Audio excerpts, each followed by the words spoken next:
Sherry Schreiber of GetBetter.com, and I want to drop in a little something for you to consider today, and that is that for most of us, probably for all of us, our parents greatly influenced how we think about life and love. I can remember when I was quite young, probably a teenager, my father saying, "You got to work like a dog to get anywhere in life." Now, I remember that hitting me in such a way that um, I didn't buy it. There was something inside of me that said, no, this is wrong. This is his reality. I accepted it as such. But it wasn't necessarily a correct reality, and it didn't have to be my reality. So as I grew and I developed and I changed and I healed, I always remembered this, that my father had said. Now, he'd said many, many things to me. He'd imparted great wisdom to me that I carried with me lifelong. And a lot of what my father said to me made sense, and it was rational, and I integrated it, and it helped me throughout the course of my life. But this one thing, I really could not agree with him about.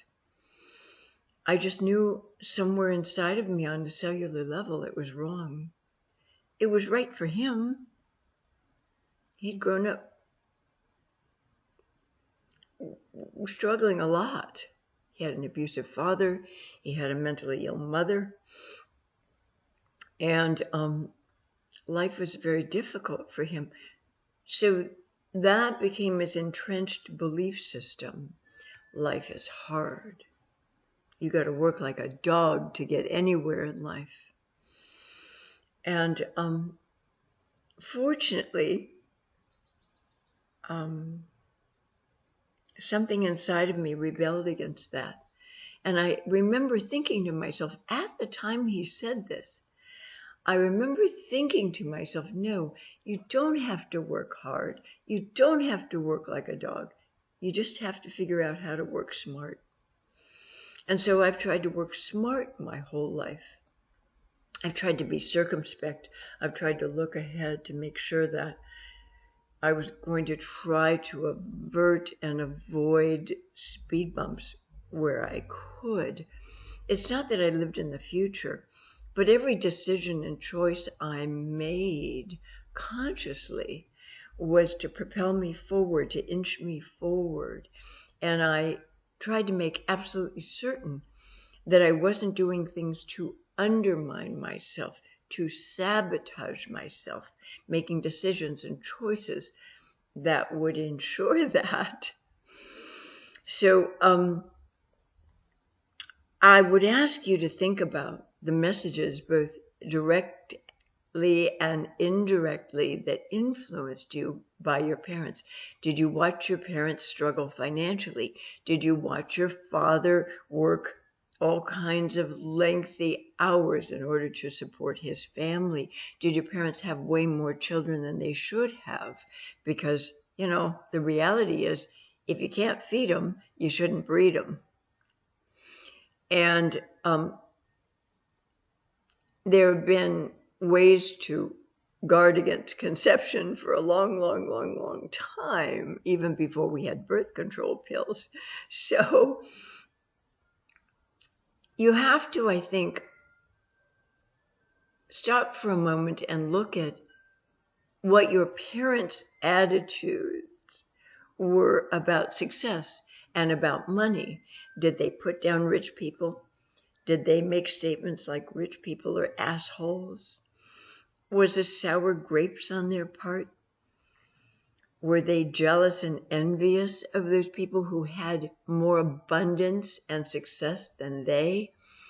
And so, in order to feel okay about themselves, they had to demonize people who had a lot of wealth. Is that what we do to Donald Trump these days? So I would ask you, where do your attitudes about success and money come from? Where do your belief systems come from about success and money? What were the examples set for you when you were a kid?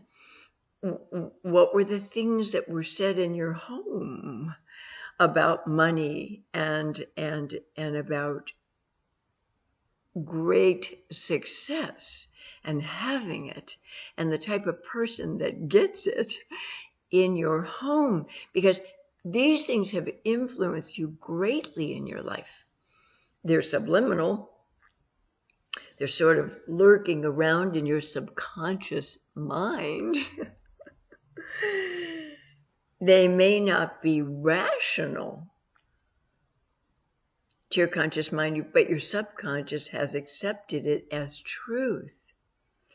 And if you're a parent who is doing this to your children, you better think twice, because you're crippling them from ever being able to attain real success in their life, monetary success, riches and abundance and love. And this is part of an entitlement issue. A lot of people don't feel worthy and deserving of receiving love, abundance, money, wealth. And a lot of these attitudes and beliefs come from early in childhood.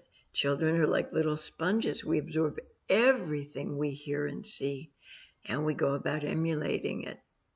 So I'm hoping you'll think about this. I'm hoping you'll really examine your attitudes about money and making lots of it. And please understand that if you want to be wealthy, you have to make the conscious decision to be that. And if some uncomfortable feelings come up in you when you make your statement of, I want to be filthy rich one day, if those uncomfortable feelings come up around that, really look into that for yourself. Question that for yourself. What does it mean to me to be filthy rich? What does it mean to me to be able to afford whatever I want? Am I afraid that's going to change the essential basic me? Am I afraid that once I attain a lot of wealth, it's going to turn me into an asshole somehow? That won't happen. Who you are today is who you were at 5 years old. Your character, your nature, your sense of right and wrong, all that was fixed and, in a sense, chiseled in stone by the time you turned 5 years old. This is why we call the first 5 years of life our formative years. So you don't have to worry about great wealth changing the fundamental you. It can't happen. All right? Take good care. Be good to yourselves first. And bye for now.